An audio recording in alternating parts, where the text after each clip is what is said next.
Hello my favorite Gen Z people, welcome back to another video of Spill Tea with Andrea. So actually இந்த வீடியோக்குள்ளே போகிறதுக்கு முன்னாடி I just want to say thank you so much because நம்மளோட last வீடியோக்கு அவ்வளோ love and support கிடச்சிது and நான் எக்ஸ்பெக்டே பண்ண 65 சப்ஸ்கிரைபர்ஸ் ஒரே வீடியோவில் கிடைக்கணும். Thank you so much. நிறைய கமெண்ட்ஸும் வந்துச்சு, அவுட் ஆஃப் விச் எல்லாமே பாசிட்டிவ் கமெண்ட்ஸ், லைக் ஃபுல்லாக பாசிட்டிவ் வைப்ஸ் தான் இந்த வீக் ஃபுல்லாக. And those comments really made my day so beautiful. Thank you so much. So let's get back to this video. In the video actually it's for the 10th graders. என்னை பற்றி first சொல்லிடுறேன். என் பேர் Andrea and நான் இப்போ தான் வந்துட்டு 10th grade முடிச்சு வந்திருக்கேன். அண்ட் என் ரிசல்ட் இப்போ தான் ரீசெண்டாக வந்துச்சு. I got 90%. ஸோ அப்படியே இந்த ரிசல்ட் 90% அப்படியே வாங்கிட்டியா அப்படின்னு கேட்டிங்கன்னா நோ, பிகாஸ் என்னோட ஒன் ஆஃப் த ப்ரீ போர்ட்ஸில் ஐ ஸ்கோர்ட் லைக் 60% அவ்வளோதான். And the reason why I scored so low in pre-boards is that I made a lot of mistake. நிறையா மிஸ்டேக் பண்ணியிருந்தேன். அண்ட் போர்ட்ஸில் எப்படி இவ்வளோ மார்க் வந்துச்சுன்னு கேட்டிங்கன்னா, இந்த ப்ரீ போர்ட்ஸில் பண்ண தப்பெல்லாம் நான் போர்ட்ஸில் பண்ணல. ஸோ அது என்னென்ன ஏது அப்படின்னு நான் இந்த வீடியோவில் கரெக்டாக நான் சொல்கிறேன். அண்ட் தென் இந்த வீடியோவோட எண்டில் உங்களுக்கு என்னெல்லாம் கிடைக்க போகுதுன்னா, ஒரு கான்ஃபிடென்ஸ் பூஸ்ட், உங்கள் ஃபியர்ஸ்லாம் ரிமூவ் பண்ண போகுது. அண்ட் தென் உங்களோட மோஸ்ட் காமன் டவுட்ஸ், அதாவது பிவைக்கு எப்போ போடணும், சாம்பிள் பேப்பர் எப்போ போடணும், ப்ரெசன்டேஷன் எப்படி போடணும், எல்லாமே இந்த வீடியோவில் கவர் ஆக போகுது. So to watch the video till the end. நான் ஒரு 7 டிப்ஸ் என்னமோ சொல்லுவேன். இந்த 7 டிப்ஸ்லேயும் எல்லாமே கவர் ஆகிடும். ஸோ நம்ம இப்போ ஒன்று ஒன்றா பார்க்கலாம். Tip number 1, NCERT maxing. நிறைய பேர் இதை சொல்லியிருப்பாங்க, இந்த மாதிரி என்சிஆர்டி படிக்கணும், NCERT is key for class 10 அப்படி இப்படின்னு. பட் யாரும் எப்படி படிக்கணும் அப்படின்னு சொல்ல. ஸோ ஆக்சுவலி நான் வந்துட்டு ப்ரீ போர்ட்ஸில் அட்டன் பண்ணும்போது நான் பாட்டு என்சிஆர்டி படிச்சுட்டு போயிடுவேன். அப்புறம் பார்த்தா மார்க் கம்மியாக வரும். இது நான் எதனால அப்படின்னு அனலைஸ் பண்ணும்போது, என்சிஆர்டி படிக்க 3 ஸ்டெப்ஸ் இருக்குது. Step number 1, analysing what type of learner you are. Actually நான் ஒரு விஷுவல் லேர்னர். அதாவது யூடியூப்பில் ஏதாவது வீடியோ பார்த்தா தான் எனக்கு புரியும், ஏன்னா அது அந்த என்சிஆர்டியில் என்ன சொல்கிறாங்க அப்படின்னு. ஸோ நிறைய டைப் ஆஃப் லேர்னர்ஸ் இருப்பீங்க. நான் வந்துட்டு ஒரு விஷுவல் லேர்னருங்கிறதுனால நான் வந்துட்டு நிறைய மக்கப் பண்ணிட்டு போனதுனால எனக்கு அவ்வளோவா என்னால் எழுத முடியல ப்ரீ போர்ட்ஸ்லலாம். ஸோ நான் என்ன சஜஸ்ட் பண்ணுவேன்னா, first identify what type of learner you are and then start studying NCERT அப்படின்னு நான் சஜஸ்ட் பண்ணுவேன். இது ஸ்டெப் நம்பர் 1. ஸ்டெப் நம்பர் 2 என்னன்னா, நோட்ஸ் மேக்கிங். நோட்ஸ் மேக்கிங் வந்துட்டு எல்லாத்துக்கும் கம்பல்சரி இல்லை. சில பேருக்கு வந்துட்டு நோட்ஸ் எழுதுனா தான் படிக்கவே தோணும். சில பேர்த்துக்கு வந்துட்டு நோட்ஸ் எல்லாம் எனக்கு வேணாப்பா, நான் அப்படியே படிச்சுப்பேன் அப்படின்னு தோணும். So it's totally your wish. நான் எப்படி நோட்ஸ் பண்ண சஜஸ்ட் பண்ணுவேன்னா, ஒரு சாப்டர் படிச்சுட்டு அந்த சாப்டரை அப்படியே நோட்ஸாக எழுதுறதுக்கு பதிலாக you can do this thing. அதாவது அந்த சாப்டர் படிச்சுட்டு ஒரு 2 பேஜ் அந்த சாப்டருக்கு ஒதுக்கி என்னென்னலாம் உங்களால் இன்ஃபர்மேஷன் அந்த சாப்டரை பற்றி கலெக்ட் பண்ண முடியுதோ அது அந்த 2 பேஜில் எழுதினீங்கன்னா உங்களோட மெமரியில் வந்துட்டு அது ரொம்ப நாள் நிற்கும். Step number 3, revision. அதாவது நிறைய பேர் வந்துட்டு ரிவிஷன் எப்படி பண்ணணும் அப்படின்னு தெரியாமையே நிறைய மறந்துடுவாங்க என்சிஆர்டியில் இருந்தது. இட்ஸ் ஜஸ்ட் இப்போ பார்த்தீங்கன்னா சயின்ஸ்லாம் பார்த்தீங்கன்னா நிறையா அவங்களுக்கு ஃபேக்ட்ஸ் ஞாபகம் வச்சுக்கணும். ஸோ அதெல்லாம் பண்ணுறதுக்கு ரிவிஷன் வேணும் இல்லையா? So I would suggest space repetition. இது வந்துட்டு ஒரு எஃபெக்டிவான டெக்னிக். அதாவது நீங்கள் ஒரு என்சிஆர்டியில் ஒரு சாப்டர் படித்ததுக்கப்புறமா அதை 3 நாள் கழித்து திருப்பி ரிவைஸ் பண்ணுங்கள். அதுக்கப்புறம் ஒரு வாரம் கழிச்சு ரிவைஸ் பண்ணுங்கள். அதுக்கப்புறம் ஒரு மாதம் கழிச்சு ரிவைஸ் பண்ணுங்கள். இப்படி நீங்கள் ரிவைஸ் பண்ணும்போது அந்த சாப்டர் உங்களுக்கு ரொம்ப நாள், ஒரு லாங் டேர்ம் வரைக்கும் உங்களுக்கு ஞாபகம் இருக்கும் அப்படின்னு சொல்கிறாங்க சயின்டிஸ்ட். ஸோ இது நானே ட்ரை பண்ணேன். It work for me. So இப்படி தான் என்சிஆர்டியை படிக்கணும். Tip number 2, take your test seriously. Actually நிறைய பேருக்கு இந்த ஃபேஸோட வீடியோக்கு வந்துட்டு எப்படி நினச்சிட்டு இருக்காங்க, ஓகே எல்லா டெஸ்ட்டுமே நம்ம ஃபுல் பாக்ஸ் வாங்கணும் போல், எல்லா டெஸ்ட்டுமே பர்ஃபெக்ட் ஸ்கோர் வாங்கணும் போல் அப்படின்னு. இன்ஃபேக்ட் நான் என்ன சொல்லுவேன்னா, don't mind about the scores. Because ஒரு சில டெஸ்ட்டில் வந்துட்டு கபிபாருக்கு வந்துருச்சுன்னா ரொம்ப டிமோட்டிவேட் ஆயிடுவீங்க. So don't mind about the scores. Instead do this. என்ன பண்ணுறீங்கன்னா, நீங்கள் வந்துட்டு ஒரு டெஸ்ட்டும் உங்களோட 100% கொடுங்க. ஸ்கூல்லலாம் டெஸ்ட் வைப்பாங்களே, அதுக்கு வந்துட்டு நல்லா எவ்வளோ உங்களால் முடியுமோ படிக்க. இந்த மாதிரி நீங்கள் பண்ணும்போது அந்த டெஸ்ட்டில் நீங்கள் கம்மி மார்க் வாங்கினா கூட போர்ட்ஸில் நீங்கள் நல்ல மார்க் வாங்க நிறைய சான்சஸ் இருக்குது. நான் வந்துட்டு எல்லா டெஸ்ட்டும் சீரியஸாக தான் எடுத்துகிட்டு இருந்தேன். ஆனால் சில டெஸ்ட்டு வந்துட்டு நான் கம்மி மார்க் வாங்கிட்டா ரொம்ப டிமோட்டிவேட் ஆயிடுவேன். அந்த மாதிரி நீங்கள் ஆகாதீங்க. நான் அதான் சொல்லுவேன், don't bother about the marks, because இந்த ஸ்கூல் டெஸ்ட்லாம் வேறு, போர்ட்ஸ் வேறு. நீங்கள் வந்துட்டு மார்க்ஸ் சீரியஸாக எடுத்துக்காதீங்க. Instead focus on the stuff, focus on what you learn, அதை தான் நீங்கள் ஃபோக்கஸ் பண்ணணும். அதை நீங்கள் டெஸ்ட் எடுக்கும்போது எந்த இதில் நீங்கள் தப்பாக போகிறீங்க, எந்த பார்ட்டில் வந்துட்டு நீங்கள் மிஸ்டேக் பண்ணுறீங்க அப்படின்னு எல்லாமே நீங்கள் அனலைஸ் பண்ணுவீங்க. And then you get the chance to correct it. அதனால தான் you have to take your test seriously. Tip number 3, practice math daily. அதாவது நான் வந்துட்டு ஸ்கூல்லலாம் இருக்கும் போது என்ன பண்ணுவேன்னா, சரி மேத் தானே, நம்மளுக்கு அது வரும் தானே அப்படின்னு சொல்லிட்டு மேத்தை நான் கண்டுக்கவே இல்லை. மற்ற சப்ஜெக்ட் மட்டும் விழுந்து விழுந்து படித்தேன். கடைசியில் மேத் தான் எனக்கு செம்மையாக ஆப்பு வச்சிச்சு. ஸோ என்னோடய போர்ட்ஸ்லேயும் அப்படி தான், எல்லா சப்ஜெக்ட்டும் 90, 95 அந்த மாதிரி தான் வாங்கியிருந்தேன். மேத் மட்டும் 84 அந்த மாதிரி தான். ஸோ இதுக்கு மேஜரான காரணம் என்னடானா, நான் வந்துட்டு மேத்ஸ் ஃபுல்லாக ப்ராக்டிஸ் பண்ணல. அண்ட் மேத் வந்துட்டு மற்ற சப்ஜெக்ட் மாதிரி சுத்தமாக கிடையாது. மற்ற சப்ஜெக்டாவது நீங்கள் கொஞ்சம் படிக்கலைன்னா எண்ட் மூமெண்ட்டில் படித்து ஏதாவது நல்ல மார்க்கே வாங்கிடலான்னு வச்சுக்கோங்களேன். ஆனால் மேத் அப்படி கிடையாது. மேத் ரெக்வயர்ஸ் ப்ராக்டிஸ் பண்ணிக்கிட்டே இருங்க மேத்து. அண்ட் இப்போது பார்த்தீங்கன்னா, இப்போது இந்த வருஷம் வந்துட்டு பேப்பர் கொஞ்சம் டஃப்பாக தான் வந்துச்சு மேத்தில். நான் நிறைய கொஸ்டின்ஸ் இங்கே இன்சர்ட் பண்ணுறேன், நீங்களே பாருங்கள். எல்லாமே புது புது கொஸ்டின்ஸு. சில கொஸ்டின்லாம் எனக்கு சுத்தமாக புரியல எக்ஸாம் ஹால்லையே. ஸோ அப்படியெல்லாம் நீங்கள் நிற்க வேணாம்னு நினச்சிங்கன்னா தயவு செஞ்சு மேத்தை வந்துட்டு இப்போத்துலேருந்தே ப்ராக்டிஸ் பண்ண ஆரம்பிங்க. ஐ வுட் சஜஸ்ட், நீங்கள் எந்த சப்ஜெக்ட் டெய்லி படிக்கலைன்னா கூட மேத் தயவு செஞ்சு டெய்லி ப்ராக்டிஸ் பண்ணுங்கள். ஏதாவது எவ்வளோ உங்களால் முடியுதோ ப்ராக்டிஸ் பண்ணுங்கள் math. That's for the best. And then மேத்ஸுக்கு வந்துட்டு என்சிஆர்டி மட்டும் சஃபிஷியன்ட் கிடையாது. பிகாஸ் இந்த வருஷத்துலேருந்து 2025 பார்த்தீங்கன்னா என்சிஆர்டிலேருந்து ரொம்ப கம்மி கொஸ்டின்ஸ் தான் கேட்டிருந்தாங்க. லைக் நிறைய ஹையர் ஆர்டர் கொஸ்டின்ஸ் தான் கேட்டிருந்தாங்க.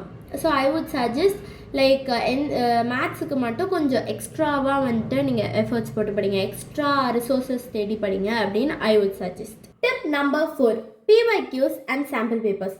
நிறைய பேருக்கு வந்துட்டு எது போடுறதுனே தெரில. ஆண்ட்ரியா எப்போ வந்துட்டு PYQ போடுறது, எப்போ சாம்பிள் பேப்பர் போடுறது, இல்லை ஏதாவது ஒன்று தான் போடணுமா, இல்லைனா இது ரெண்டுத்தில் எது இம்பார்ட்டண்ட் அப்படின்னு நீங்கள் கேட்டிங்கன்னா ஐ வுட் சே ரெண்டுமே இம்பார்ட்டன்ட் தான். ஃபார் எக்ஸாம்பிள், ஒரு சாப்டர் படித்து முடிச்சிட்டிங்கன்னா வைங்களேன், அதுக்கப்புறமா கொஸ்டின் ப்ராக்டிஸ் பண்ணுறதுக்காக PYQs போடுங்க. நீங்கள் எதில் ப்ராக்டிஸ் பண்ணுறீங்களோ இல்லையோ PYQs பண்ணிடுங்க. பிகாஸ் நிறைய கொஸ்டின்ஸ் ரிப்பீட் ஆகும். இந்த வருஷமே நிறைய கொஸ்டின்ஸ் ரிப்பீட் ஆச்சு PYQஸ்லேருந்து. ஸோ அதான் நிறைய PYQs இப்போத்துலேருந்து ஸ்டார்ட் பண்ணுங்கள். எண்ட் மூமெண்ட்டில் PYQs பண்ணாதீங்க. அப்படி தான் ஐ would suggest. And then sample papers நீங்கள் எப்போ பண்ணணும் அப்படின்னு கேட்டிங்கன்னா, சாம்பிள் பேப்பர்ஸ் வந்துட்டு போர்டு எக்ஸாம் கேப் டேஸ் இருக்கும் பார்த்தீங்களா. கேப் டேஸில் வந்துட்டு உங்களுக்கு லிட்டரலி ஒரு 5 days கேப் டேஸ் மாதிரி தருவாங்க ஒரு எக்ஸாம் முன்னாடியும். ஸோ அப்போ நீங்கள் என்ன பண்ணுறீங்கன்னா, அட்லீஸ்ட் மினிமம் 3 சாம்பிள் பேப்பர்ஸ் போட்டுருங்க. பிகாஸ் அது உங்களோட கான்ஃபிடென்ஸை செம்ம ஹையாக பூஸ்ட் பண்ணும். நான் வந்துட்டு எஜுகார்ட்டோட சாம்பிள் பேப்பர்ஸ் ஆர்டர் பண்ணியிருந்தேன். அது ஆக்சுவலி எக்ஸாம் அந்த ஆன்சர் ஷீட் டைப்லேயே இருக்கும். ஸோ இதெல்லாம் நிறைய பேருக்கு என்ன ஆகும்னா, ஃபஸ்ட் டைம் போர்டு எக்ஸாம் இருந்ததுன்னா கையெல்லாம் நடுங்கும். அதனால அதெல்லாம் வேணாம் அப்படின்னு நினச்சிங்கன்னா நீங்கள் வந்துட்டு ஒரு சாம்பிள் பேப்பர் ஆர்டர் பண்ணி சாம்பிள் பேப்பர் ஒரு 3 போட்டிங்கன்னா ஒன்றும் ஆகாது. அண்ட் உங்களுக்கு அந்த போர்டு எக்ஸாம் ப்ராக்டிஸும் வரும். அண்ட் சாம்பிள் பேப்பர்லேருந்தும் மேபி கொஸ்டின் ரிப்பீட் ஆகலாம். ஸோ ஐ வுட் சஜஸ்ட் இந்த மாதிரி PYQs பிகினிங்கில் பண்ணிவிட்டு சாம்பிள் பேப்பர் இந்த மாதிரி கேப் டேஸில் பண்ணிங்கன்னா it would be really useful for you guys. Tip number 5, guide and guidance. Actually guide and கைடன்ஸ்னால் எந்த மாதிரி கைட் நீங்கள் யூஸ் பண்ணணும், என்ன மென்டரை நீங்கள் ஃபாலோ பண்ணணும், இல்லை ஏதாவது டியூஷன் போகணுமா அப்படின்னு நீங்கள் கேட்டிங்கன்னா, ஸோ கைட்ஸுக்கு வந்துட்டு சப்ஜெக்ட் வைஸ் நான் சொல்கிறேன். சயின்ஸுக்கு வந்துட்டு உங்களுக்கு ஃபிசிக்ஸ் கெமிஸ்ட்ரிக்கெலாம் கைடு வேணாம். பயாலஜிக்கு லிவிங் சயின்ஸ் ரொம்ப நல்ல கைடு. அதில் ரொம்ப நிறையா கொஸ்டின்ஸ் வேறு இருக்கும். So it will be really useful living science. அண்ட் தென் சோஷியலுக்கெல்லாம் உங்களுக்கு கைடே தேவையில்லை. 4 புக்கு இருக்குது ஏற்கனவே. அந்த 4 புக்கை படித்து அந்த கண்டென்ட்டை நீங்கள் வந்துட்டு மெமரைஸ் பண்ணுறதுக்குள்ளே போதும்னு ஆயிரும். இதில் கைட்லாம் படிச்சிங்கன்னா குழம்பிடும். அதனால் சோஷியல் கைடே வாங்காதீங்க. அண்ட் இங்கிலீஷ்க்கு வந்துட்டு எனக்கு தெரிஞ்சு கைட்லாம் வேணாம். நீங்கள் வந்துட்டு ஜஸ்ட்டு லைக் இங்கிலீஷ் ஒரு சாப்டர் முடிச்சிங்கன்னா அதோட PYQs போட்டாலே போதும். அண்ட் தென் மேத்துக்கு வந்துட்டு RD Sharma வாங்க. It's very good guide. RD Sharma வாங்கலாம். நிறைய கைட்ஸ் இருக்குது. ஐ would suggest RD Sharma because அதில் நிறையா அட்வான்ஸ் லெவல் கொஸ்டின்ஸ் இருக்கும். அண்ட் இந்த மாதிரி பேப்பர் தான் இந்த மேத் பேப்பர் வந்துச்சுல, இங்கே பாருங்கள். இந்த மேத் பேப்பரில் அவ்வளோ அட்வான்ஸ் கொஸ்டின் இருந்துச்சு. நான் அப்படியே பேன் முழிக்கிறேன் போர்டு எக்ஸாமில். அதனால் நான் ஆக்சுவலி ஆடிஷன் மாதிரிலாம் போடல, வெறும் என்சிஆர்டி மட்டும் தான் போட்டேன். நல்ல வேளை நான் வந்துட்டு மேரத்தான் அட்டென்ட் பண்ணேன், அதனால எனக்கு ஓகேவாக தான் இருந்துச்சு. நல்ல வேலை, இல்லைன்னா அதெல்லாம் மேரத்தான் மட்டும் அட்டென்ட் பண்ணியிருக்கலன்னா அவ்வளோதான், போயிருக்கோம், மார்க்கே போயிருக்கோம். அதனால ஐ வுட் சஜஸ்ட் மேத்துக்கு வந்துட்டு நீங்கள் ஆடிஷன் பெஸ்ட்டு வாங்கிடுங்க. இப்போத்துலேருந்து ஒர்க் அவுட் பண்ணிங்கன்னா முடிச்சிடலாம். ஆக்சுவலி நான் வந்துட்டு ஒரு தமிழ் ஸ்டூடெண்ட் கிடையாது, நான் ஒரு ஹிந்தி ஸ்டூடெண்ட். ஸோ ஹிந்தியில் வந்துட்டு பார்த்தீங்கன்னா கைடு உங்களுக்கு வேணாம், அதுவே போதும், பிவைக்யூஸ் மட்டும் போட்டுருங்க, அவ்வளோதான். நெக்ஸ்ட்டு கைடன்ஸ் வந்துட்டு நிறைய பேர்த்துக்கு டிஃப்ரெண்ட் கைண்ட் ஆஃப் ஸ்டூடெண்ட்ஸ் இருக்காங்க இல்லையா.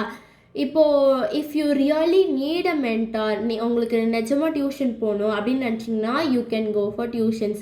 இல்லை நான் வீட்டிலே படிச்சுக்கிறேன், செல்ஃப் ஸ்டடினா எனக்கு வந்துட்டு ரொம்ப பிடிக்கும், நான் யூடியூப் பார்த்து படிச்சுக்கிறேன் அப்படின்னு சொன்னீங்கன்னா you can go for it. நான் வந்துட்டு யூடியூப் பார்த்து தான் படித்தேன். Actually I'm student of Next Toppers. So Next Toppers வந்துட்டு நிறைய தமிழ் ஸ்டூடெண்ட்ஸ்க்கு நிறைய தெரியும்னு நினைக்கிறேன். If you Next Toppers student comment below. எனக்கு தெரியும் ஷோபித் பையா, பிரசாந்த் பையா, திக்ராஜ் சார், இவங்கனால தான் நான் வந்துட்டு ஆக்சுவலி வாங்கினதே. மெயின் ரீசன் மேத்தெல்லாம் ஷோபித் பையா இல்லைன்னா ஃபெயில், அவ்வளோதான். நல்ல வேலை இவங்க 3 பேர் ஹெல்ப் பண்ணாங்க. So I got help from these 3 best YouTube teachers. Hindi தெரியும்னா you can choose next toppers. இல்லைனா தமிழ் வந்துட்டு உங்களுக்கு வேணும் அப்படின்னா வேதாந்து அப்படி இருக்குல்ல, வேதாந்து இருக்குது தமிழில். ஸோ நீங்கள் வேதாந்து ட்ரை பண்ணலாம். இல்லை நான் செல்ஃப் ஸ்டடியே பண்ணிக்கிறேன், நானே படிச்சுக்கிறேன் அப்படின்னு சொன்னீங்கன்னா நீங்கள் செல்ஃப் ஸ்டடி பண்ணிக்கலாம். ஸோ இது வந்துட்டு பிரச்சனை இல்லை. Tip number 6, presentation. ஆக்சுவலி நிறைய பேர் வந்துட்டு ப்ரெசன்டேஷன்னா என்ன நினச்சிட்டு இருக்காங்கன்னா ஒரு நீட்டான ஹேண்ட் ரைட்டிங், அழகாக எழுதணும் அப்படி இப்படின்னு. No no no no no, இதே தப்பு தான் நான் ப்ரீபோர்டில் பண்ணேன். ப்ரீபோர்டில் நான் என்ன பண்ணேன்னா, ஓகே நம்ம வந்துட்டு நல்லா எழுதுனா மார்க் போட்டுருவாங்க, நல்லா அழகாக எழுதுனா மார்க் போட்டுருவாங்க, ஒன்றும் போடல, முட்டை தான் போட்டாங்க. ப்ரீபோர்டில் ஒரு மிஸ்டேக் நான் சொல்கிறேன் என்ன கதை நடந்துச்சுன்னு. அப்போ வந்துட்டு சயின்ஸ் எக்ஸாம், ஓகேவா, சயின்ஸ் எக்ஸாமில் ஃபிசிக்ஸில் there was a question about derivation, like series கனெக்ஷனோட டெரவேஷன் என்னமோ கேட்டிருந்தாங்க. ஸோ நான் வந்துட்டு டெரவேஷன் மட்டும் எழுதிட்டு வந்துட்டேன், வித் நீட் ஹேண்ட் ரைட்டிங் எழுதிட்டு வந்துட்டேன். ஸோ ரிசல்ட் வரும்போது எனக்கு 1 மார்க் கட் பண்ணிட்டாங்க அந்த கொஸ்டின்லேருந்து. ஏன் கட் பண்ணிங்க அப்படின்னு நான் கேட்டேன். அதுக்கு அவங்க என்ன சொன்னாங்கன்னா, you didn't draw the diagram அப்படின்னு சொன்னாங்க. டயக்ராம் வந்துட்டு டெரவேஷன் கூட முக்கியம்தான். அதாவது ப்ரெசன்டேஷன்னா இப்போது ஒரு கொஸ்டின் கேட்குறாங்கன்னா வச்சுக்கோங்களேன், அதில் எவ்வளோ இன்ஃபர்மேஷன் உங்களுக்கு தெரியுதோ எல்லா இன்ஃபர்மேஷனும் போட்டுட்டு இஃப் நீடட் அந்த டயக்ராமும் வரைஞ்சிட்டு வந்துடுங்க. சயின்ஸில் மோஸ்ட்டாக இது மிஸ்டேக் பண்ணுறது இதுதான். பயாலஜிக்கு மட்டும்தான் டயக்ராமு, ஃபிசிக்ஸ் கெமிஸ்ட்ரிக்கு டயக்ராமே வேணாம் அப்படின்னு சொல்லி விட்டு வந்துடுவோம். ஆனால் பார்த்தீங்கன்னா அந்த மிஸ்டேக்னால நம்மளுக்கு ஒரு மார்க் போயிருக்கும். ஸோ அதான் நான் சொல்லுவேன், தயவு செஞ்சு அப்படி என்ன மாதிரி எல்லாம் மிஸ்டேக் பண்ணாதீங்க. டயக்ராம்ஸ் வந்துட்டு எல்லா கொஸ்டினுக்கும் எதெல்லாம் உங்களுக்கு முக்கியம் அப்படின்னு தோணுதோ வரைஞ்சிட்டு வந்துடுங்க. அண்ட் வித் அதுவும் நீட்டாக லேபிள் பண்ணுங்கள். ஒரு கொஸ்டினுக்கு அப்புறமும் லைன் ட்ரா பண்ணுங்கள், ஒரு லைன் விடுங்க. அண்ட் தென் கிளியராக இருக்கணும். உங்களோட ஹேண்ட் ரைட்டிங் நீட்டாக இருக்கோ இல்லையோ, லைக் அட்லீஸ்ட் ரொம்ப நீட்டாக இருக்க தேவையில்லை. உங்கள் ஹேண்ட் ரைட்டிங் ஒரு அளவுக்கு புரிகிற மாதிரி இருந்தாலே போதும். ஆனால் ஒரு ப்ரெசன்டபிள் மேனரில், அதாவது டீச்சருக்கு கிளியராக புரியணும் எப்படி இருக்குது அப்படின்னு. ப்ரெசன்டேஷனை பொறுத்த வரைக்கும் அண்டர்லைன் த கீவேர்ட்ஸ் வந்துட்டு ரொம்ப முக்கியம். போர்டு எக்ஸாம்லலாம் கீவேர்ட்ஸை பார்த்து தான் மார்க்கே தருவாங்க. நீங்கள் பேராவாக எழுதிருந்தீங்கன்னா கூட மார்க் தர மாட்டாங்க, கீவேர்ட்ஸ் இருந்து தான் மார்க் அள்ளி போட்டுருவாங்க. So focus on the keywords, underline the keywords. புரியணும் நீங்கள் என்ன எழுதியிருக்கீங்க அப்படின்னு புரியணும். And your answers should be very good, like really like very good. தயவு செஞ்சு ரொம்பவும் எழுதாதீங்க, ஏன்னா டீச்சர் கோவம் வந்து கட் பண்ணி விட்டுருவாங்க. So maintain the word limit. இவ்வளோதான் எழுதணும்னா இவ்வளோதான் எழுதுங்க, அவ்வளோதான். ஸோ இதுதான் ப்ரெசன்டேஷனை பொறுத்த அளவுக்கு. Tip number 7, prioritise your health over anything.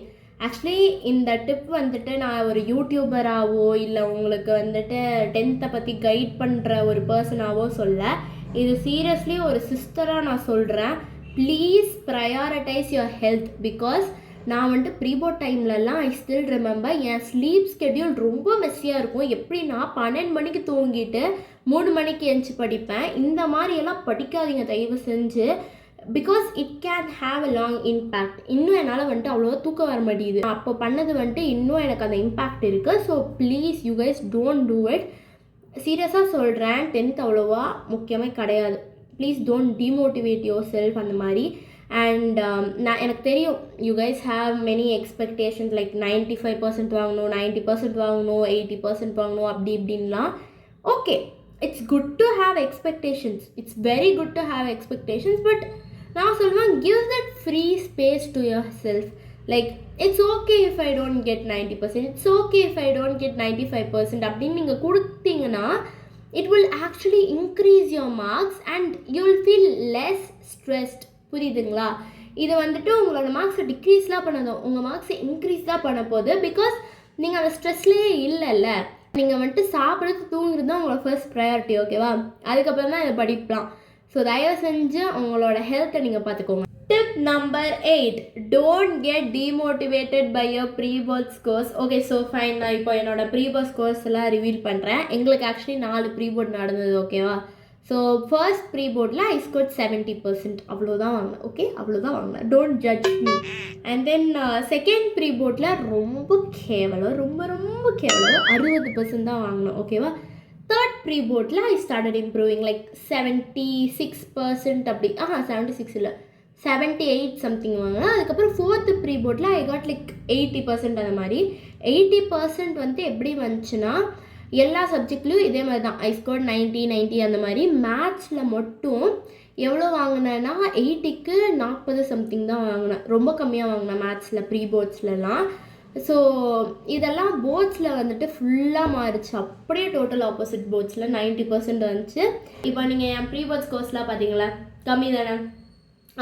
இதே மாதிரி தான் எந்த டெஸ்ட் உங்கள் ஸ்கூலில் நடந்தாலும், எந்த ப்ரீபோர்ட்ஸ் நடந்தாலும் அதில் மார்க் ஒரு வேலை கம்மியாக வந்துருச்சுன்னா டோன்ட் வரி. நல்லா வந்துச்சுன்னா ஓகே, நல்லா வரலன்னா don't worry. It's not the final result. ஓகேவா? அப்படியே வந்துட்டு ப்ரீபோர்ட்டில் இவ்வளோ வாங்கி 90% இம்ப்ரூவ் பண்ணியிருக்கேன்னா which is a big thing. And you can also do it. என்னால் பண்ண முடியும்னா உங்களாலேயும் பண்ண முடியும். கண்டிப்பாக உங்களால் முடியும். 90 ஏன்னா 90க்கு மேலேயே நீங்கள் வாங்குவீங்க, எனக்கு கண்டிப்பாக தெரியும். என்னென்னலாம் டவுட்ஸ் உங்களுக்கு இருக்கோ எல்லாமே கமெண்ட்ஸில் நீங்கள் கேட்கலாம்.